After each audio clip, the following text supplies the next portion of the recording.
Hello students, এখন যে কবিতাটা আলোচনা করব তার নাম হচ্ছে the good body. The good body written by Elizabeth Acevedo, American poetess.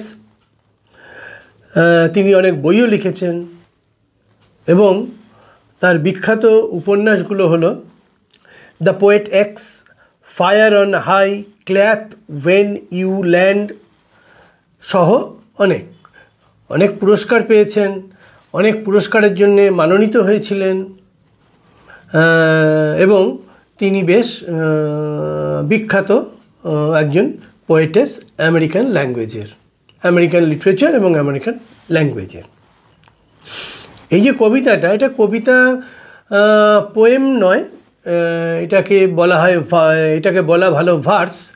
ভার্সকে বাংলায় আমরা বলি গদ্য কবিতা। এটা ফ্রি ভার্সে লেখা। আসলে কবিতায় যেমন রাইমিং স্ট্রাকচার থাকে বা সিমিলার সাউন্ড থাকে, সিমিলার ভাওয়েল সাউন্ডস থাকে একটা লাইনের সঙ্গে একটা লাইনে মেলানোর জন্যে, বা সিমিলার প্রনাউন্সিয়েশন থাকে, এখানে সেরকম কিছু নেই এবং এটা একটু অন্য ধরনের।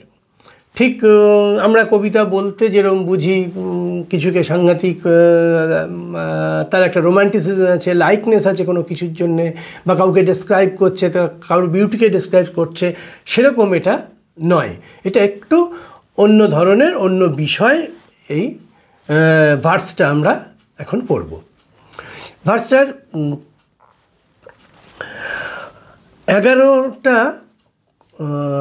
11টা স্ট্যাঞ্জা কী করে বলবো, যাই হোক 11টা ভাগ তো রয়েছে, সেই জন্য বলছি 11টা স্ট্যাঞ্জা। তার মধ্যে 10টা হচ্ছে কাপলেট, মানে পেয়ার অফ সেন্টেন্সেস, আর একটা হচ্ছে টারসেট। সেখানে মানে 8 স্ট্যাঞ্জাটা 3টে লাইনের, তাকে বলে টারসেট। তাহলে এই 11টা স্ট্যাঞ্জার কবিতার 10টা হচ্ছে কাপলেট আর 8টা হচ্ছে টারসেট, যেখানে 3টে স্ট্যাঞ্জা। কোনো লাইনের লাস্ট ওয়ার্ডের সঙ্গে পরের লাইনের বা তারপরের লাইনের বা তারপরের লাইনের কোনো ছন্দবিন্যাস বা রাইমিং স্ট্রাকচার তৈরি হয়নি। তাতেও কবিতাটা পড়তে অসুবিধা হয়নি। কবিতাটা একটা কনভারসেশনাল টোন আছে। লোকে যেন, মানে কবি যেন কারোর সঙ্গে কথা বলছেন বা রিডার্সদের সঙ্গেই কথা বলছেন, কারোর সঙ্গে মানে রিডারদের সঙ্গে কথা বলছেন। তাহলে এবার কবিতাটা পড়া যাক। বলছে, you know your joints that bend and straightens. তুমি তোমার সন্ধি, মানে শরীরের যে অস্থি সন্ধি বা যে সন্ধিগুলো আছে, আমাদের জয়েন্টগুলো আছে, সেগুলো তুমি জানো, যেটা মোড়া যায় বা সোজা করা যায়। Your mouth and years and eyes, your limbs that লেনদেন। তোমার মুখ, চোখ, কান এবং অন্যান্য অঙ্গ প্রত্যঙ্গ যেগুলো লম্বা করা যায় বা যেগুলো বাড়ে, বৃদ্ধি পাচ্ছে। As you reach for the earth or clouds. তুমি যেই, আর্থ মানে উচ্চতার কথা বলা হয়েছে, পৃথিবীর কথা বলা হয়েছে, মাটি, অর ক্লাউডস মানে উচ্চতার কথা বলা হয়েছে। You know your hair that may be coils upward stretching or falls straight down your back. আমরা যখন ওপরে উঠছি বা নিচে নামছি, চুলের যে বিন্যাস সেটা নষ্ট হয়ে যাচ্ছে বা চুল অন্যরকম হয়ে যাচ্ছে, উস্কো উস্কো হয়ে যাচ্ছে, কিন্তু সেটা আসলে স্ট্রেট ডাউন ইউর ব্যাক, অবশেষে কিন্তু তোমার পিঠেই এসে পড়বে। ইউর বডি ক্যান বি জঙ্গল জিম অফ মুভমেন্ট। তোমার দেহ হচ্ছে জঙ্গলের জিমের বাংলা হচ্ছে যেখানে আমরা শরীরের কসরত করি, অফ মুভমেন্ট মানে চলাচলের। Your body can be a chapel or quietude. Chapel হচ্ছে প্লেস অফ পিস, গির্জার এক ধরনের গির্জা যেখানে প্রার্থনা করা হয়। অ্যান্ড কোয়াইটিউড মানে হচ্ছে তুমি যেখানে ইন্ট্রোস্পেকশন করবে, নিজের সঙ্গে কথা বলবে। Your body can roll and grow like long sentence. তোমার শরীর ক্যান রোল গড়াতে পারে, অ্যান্ড গ্রো বৃদ্ধি পায়, লাইক লং সেন্টেন্স বড় বাক্য যখন আমরা লিখি নিজের মতো করে বাক্যটাকে বড় করে যাই, দেহ ওইরকম করে বেড়ে ওইরকম করে বৃদ্ধি পায়। Your body can B small, তোমার দেহ ছোট হতে পারে, অ্যান্ড মাইটি লাইক পাংচুয়েশনস। এবং আমরা যে পাংচুয়েশনগুলো ব্যবহার করি লেখার সময়, full stop, comma, note of exclamation, ইত্যাদি ইত্যাদি এগুলোর মতো ক্ষমতাবান হতে পারে, কারণ এগুলো বিভিন্ন জায়গায় বাক্যকে থামায় বাক্যের বিশেষ মানে তৈরি করার জন্য। Your body can be encased in metal, কোনো ধাতুর মধ্যে ভরা যেতে পারে, অ্যাডর্নড উইথ ওয়েলস, এবং তোমাকে সাজানো, অ্যাডর্ন মানে সাজানো বা ভরে সেজে ওঠা বা আটকে থাকা, সেটা হচ্ছে ওয়েলস। ওয়েলস বলতে বোঝানো হয়েছে আর্ম চেয়ারকে। ইট ক্যান নিড মেডিসিন, তোমার বডি, তোমার শরীর ওষুধ তোমার শরীরে ওষুধের প্রয়োজন হতে পারে। অ্যান্ড এক্সট্রা সাপোর্ট, আরও অন্যান্য সাহায্য লাগতে পারে। Sometimes your body can make you angry or sad, মাঝে মাঝে তোমার শরীর তোমাকে রাগ করতে, মানে শরীরের প্রতি তোমার রাগ হতে পারে, তুমি শরীর দেখে তুমি দুঃখ পেতে পারো। Because it does not look how you want it to be, তুমি যেমনভাবে তোমার শরীরকে দেখতে চাইছো যতটা সুন্দর, তোমার শরীর হয়তো ততটা সুন্দর নয় বা তোমার পছন্দের নয়। Or does not do what you like it to do, এবং শরীর সেগুলো করছে না যেগুলো তুমি চাইছো শরীর করুক। Because it might have limits, কারণ প্রত্যেক জিনিসের একটা সীমাবদ্ধতা আছে। ইনফাইনাইট ওয়ার্ক, এন্ডলেস অ্যাক্টিভিটি তো হতে পারে না, কোনো একটা জায়গায় থামতে হয়। That you want to move beyond, তুমি শরীরকে দিয়ে একটা অসম্ভব কিছু করাতে চাইছো, শরীর কিন্তু তোমাকে পারমিট করবে না, তোমার শরীর পারমিট করবে না, শরীর দ্য বডি উইল রিভোল্ট।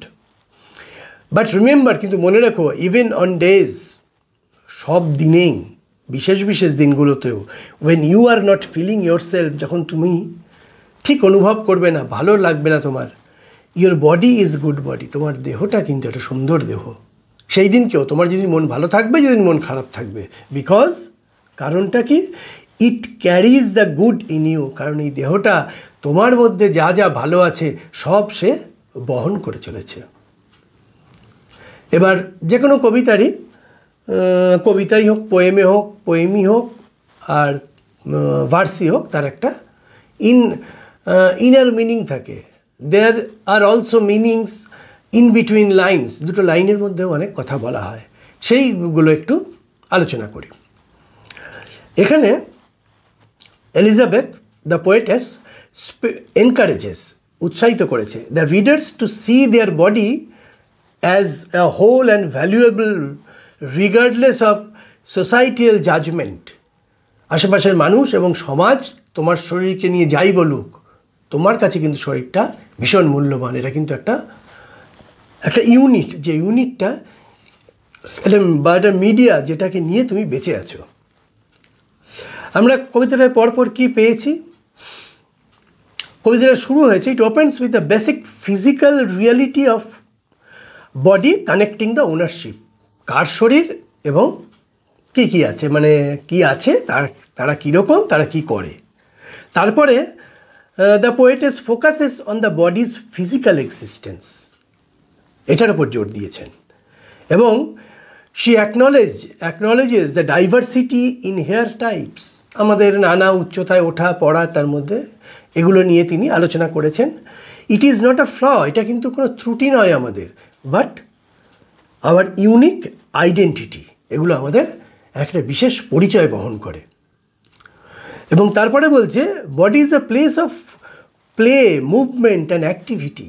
ওই যে বলেছে যে জাঙ্গল জিম, এই শরীরটা তো আমাদের খেলার জন্যে, মুভমেন্টের জন্যে, এনজয় করার জন্যে। The body has a dynamics, has a motion and movement. এটা তোমাকে মানে এটাকে আমাদের মেনে নিতে হবে। The body is also a place of piece and introspection, এর আগে বলেছি, শান্তির জায়গা, নিজের অন্তরে ঢুকে গিয়ে চর্চার জায়গা। এবং বডি আনফোল্ডস গ্র্যাজুয়ালি, আস্তে আস্তে সময়ের সঙ্গে সঙ্গে দেহের বৃদ্ধি পায়, শক্তি বৃদ্ধি পায়, দেহের প্রয়োজন বাড়ে, দেহের ব্যবহার বাড়ে, স্লোলি উইথ টাইম। এবং some moments of the body and some parts of the body are small, but they are great. They have a great impact. তাদের কিন্তু আমাদের জীবনে একটা অসাধারণ এবং গুরুত্বপূর্ণ প্রভাব রয়েছে। এটাকে আমরা we can't ignore it, because we can't ignore our body, because without body we can't live. এবং তিনি আরও বলেছেন, এলিজাবেথ, উই ফাইন্ড হুইলস, আমরা ওই যে হুইলস কথাটা পাই, সেটা হচ্ছে হুইল চেয়ারের কথা বলেছেন। এটা কিন্তু উনি ডাইরেক্টলি অ্যাড্রেস করেছেন ফিজিক্যাল ইনএবিলিটির কে, এবং সেটাও তোমার থাকতে পারে, সেটাও আমাদের হতে পারে, ডিসেবিলিটি, এবং তার জন্যে মেডিকেল সাপোর্ট লাগবে, ওষুধ লাগবে, বা এই ধরনের ফিজিক্যাল ইনএবিলিটি ছাড়াও সব লাগবে। কিন্তু তারপরেও steel body is a beautiful thing, is inseparable from our soul and spirit.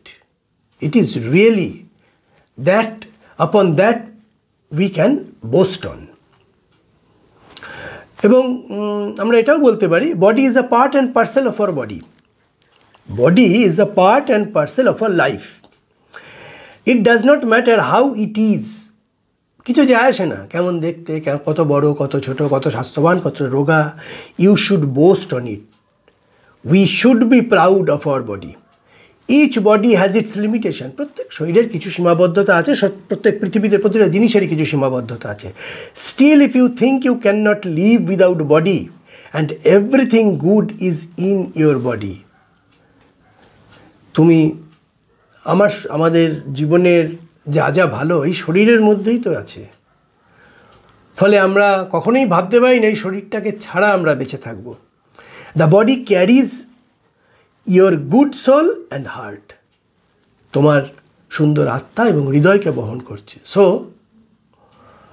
The your body, কবিতার নাম কি? The good body. টাইটেলটা, the title is apt and appropriate.